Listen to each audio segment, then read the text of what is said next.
पे नजर हमने डाली न थी। हमने कहा बीबी न थी, कोई साली न थी, किसी पे नजर हमने डाली न थी। तुमसे शादी किया कोई मिले हम सफर, क्योंकि घर में कोई काम वाली न थी। अब बीबी भड़क गई, कहने लगी हमने क्यों की, ये भी तो सुनो। हमने कहा सुनाओ। बीबी बोली मैं गोरी बहुत थी, काली न थी, बात तेरी कभी हमने टाली न थी। बोली मैं गोरी बहुत थी, काली न थी, बात तेरी कभी हमने टाली न थी। मेरे हैं प्राइवेट बहुत सारे कट्टे, पर लाइसेंस कोई दुनाली न थी। बड़ी हाजिर जवाब होती है। अच्छा, पत्नियां ही ऐसी होती जो हमेशा पति का सहयोग करती हैं, कभी उनकी बुराई नहीं करती। वो एक तमिलनाडु के पूर्व मुख्यमंत्री करुणानिधि, एक बल्ब उनका फ्यूज है, एक आंख से उनको नहीं दिखता। अब वो एक दिन पत्नी के साथ जा रहे थे गाड़ी से, अच्छा एक आंख से तो दिखता नहीं उनको। पत्नी से कहने लगे ये वाली मार्केट बंद क्यों है। अब पत्नी ये तो कह नहीं सकती कि तुम्हें नहीं दिखता एक आंख से, कह सकती है, पत्नी है। कहने लगे आप चिंता ना करो, जब हम लोग वापस लौटेंगे तो इधर की दुकानें खुली नजर आएंगी। सही बता रहा हूं आपको। और एक बार तो पत्नी हैरान थी, पड़ोसी से परेशान थी। एक बार पत्नी हैरान थी, पड़ोसी से परेशान थी। मैंने कहा सोचता हूं प्रिय तुम्हारी प्रॉब्लम सॉल्व करा दूं, सिक्योरिटी के लिए घर में कुत्ता दिला दूं। बीवी भड़क गई, कहने लगी दुश्मनी मेरी है, मैंने सब कुछ टाल रखा है, और नए जानवर की क्या जरूरत जब तुम्ही को पाल रखा है।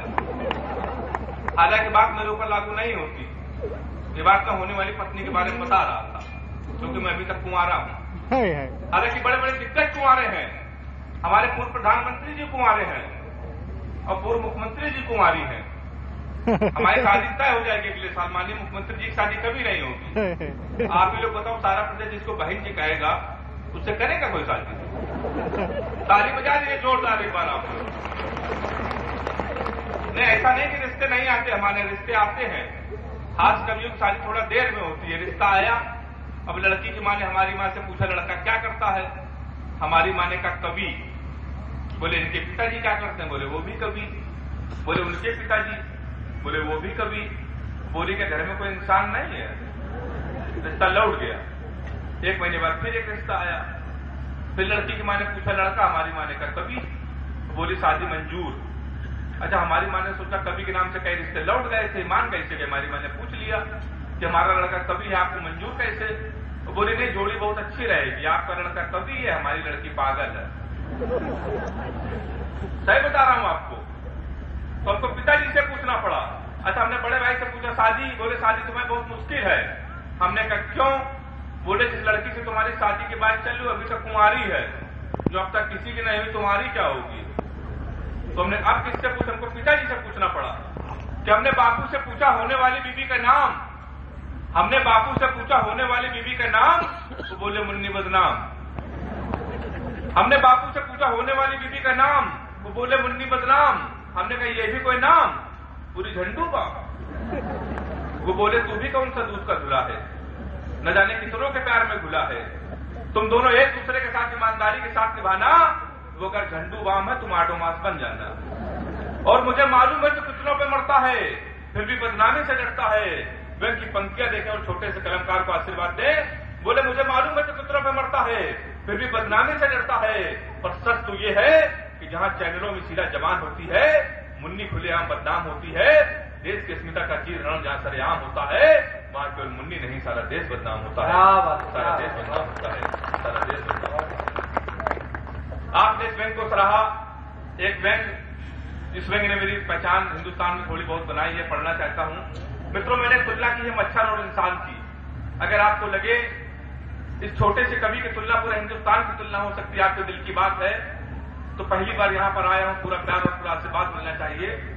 व्यंग देखकर मुझे आशीर्वाद दें कि एक रात जैसे ही मच्छर ने मुझे काटा, मैंने मच्छर और इंसान की तुलना की। मित्रों, एक रात जैसे ही मच्छर ने मुझे काटा, मैंने मच्छर को पकड़ा, उससे कान में डांटा। हमने कहा सब नहीं आती जो आदमी को काटते हो, खाम का उनका खून चाटते हो। जब खून ही नहीं रहेगा तो मेरे साथ क्या जिएगी? अब सारा खून तुम पी जाओगे तो बीबी का ठाक पिएगी। फिर देश के नेताओं के बारे में सोचो, जो महंगाई बढ़ाने में अड़े हैं, खून पीने में तुम मच्छरों से बड़े हैं। जब एक नेता चीनी के भाव को 5 रुपये और बढ़ाता है तो एक आम आदमी का खून 100 ग्राम कम हो जाता है। उस पर भी तुम कितने जुझारू हो, बचा वो खून पीने पर उतारू हो। अरे कुछ तो शर्म करो, भगवान से डरो, मच्छर बोला तुम शर्म की बात करते हो। मैंने देखो मुझे आशीर्वाद है। मच्छर बोला तुम शर्म की बात करते हो, शर्म तो तुम्हें आनी चाहिए।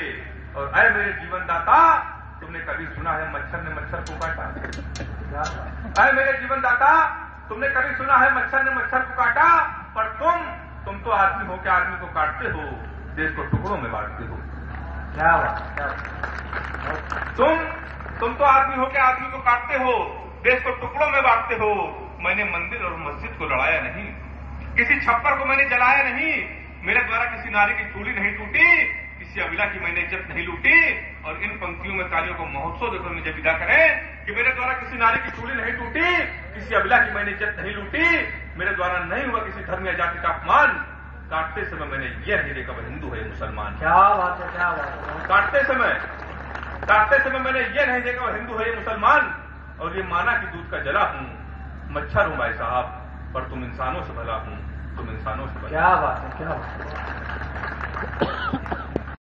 बात करता है। हेमंत जी बहुत ही प्यारे कवि हैं। पत्नी की बातें बहुत कर रहे थे, पत्नी भी इनसे बहुत प्रेम करती हैं, दोनों प्रिय हैं। नई नई शादी हुई हेमंत जी की पत्नी को लेकर के आए। पत्नी जी हेमंत जी को ठीक से समझ नहीं पाई, किसी बात पर इनको जवाब दे दिया और हेमंत जी ने गुस्से में आकर के एक चपत उसको लगा दिया। तभी इनकी पत्नी ने आंसू पोंछ लिए और एक चपत लगाया। बोले क्या तुम समझ रहे, तुम ही प्यार करना जानते हो, हम भी प्यार करना जानते हैं। बहुत समझदार पत्नी है इनकी। ऐसे पत्नी भक्त हेमंत जी ने आपकी अभी जो व्यंग दिए निश्चित रूप से सराहनीय व्यंग थे। आप एक बार जोरदार ताली से उन व्यंगों के सम्मान में स्वागत करें उनका। और हम चाहते हैं कि हम चाहे पूरे गांव में घूमें और हर बरगद को दीप दिखाएं, हर पीपल पर जल चढ़ाएं, लेकिन अगर हमारे घर की तुलसी अगर हम जल नहीं देते हैं तो निश्चित रूप से तुलसी के प्रति हमारा अन्याय होगा। और कवि के बारे में कहा जाता है कोई कवि या कवि कोई छोटा या बड़ा नहीं होता। हमारे गुरुदेव ने कहा कि मां सरस्वती जिसका श्रृंगार टीका होता है, हाथ शहीदों की शहादत